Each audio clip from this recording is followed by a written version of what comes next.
Hi guys, welcome back to one more mini vlog. మేమైతే విలేజ్కి వచ్చాం కదా, అందుకని మా చిన్నమ్మ అమ్మ అయితే లంచ్కి ఇన్వైట్ చేసింది. ఇక పొద్దున్నుంచి బాగా ఎండగుంది, అస్సలు అనుకోలేదు వాన పడిద్ది అని చెప్పేసి. ఆ విలేజ్లో ఎప్పుడు ఉన్న ప్రాబ్లం ఏంటంటే కరెంట్ పోయిద్ది. వస్తే మాత్రం కంపల్సరీ తీస్తారు కరెంట్. అండ్ వర్షం పడుతున్నప్పుడు లోపల ఎవరు కూర్చుంటారు, అందరు వచ్చేసి బయట కూర్చున్నారు.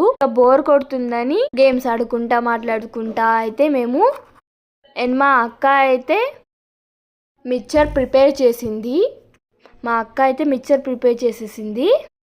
ఇంకా అందరం కూర్చొని మిక్చర్ అయితే ఎంజాయ్ చేసుకుంటూ తింటున్నాము. అండ్ వర్షం పడుతున్నప్పుడు ఇలాంటి స్పైసీవే తినాలనిపిస్తుంది. ఇంకా మా అక్క, మా ఫ్యామిలీ మెంబర్స్, మా మమ్మీ, మా చెల్లి అందరం కూర్చొని తింటున్నాము. నేనైతే సమ్మర్ హాలిడేస్ అయితే మంచిగా ఎంజాయ్ చేశాను. మీరు ఎలా ఎంజాయ్ చేశారు? అండ్ ఎవరైనా మన ఛానల్ని కొత్తగా చూస్తుంటే ప్లీజ్ లైక్ అండ్ సబ్స్క్రైబ్ చేసుకోండి. నెక్స్ట్ వీడియోలో కలుద్దాం. బాయ్.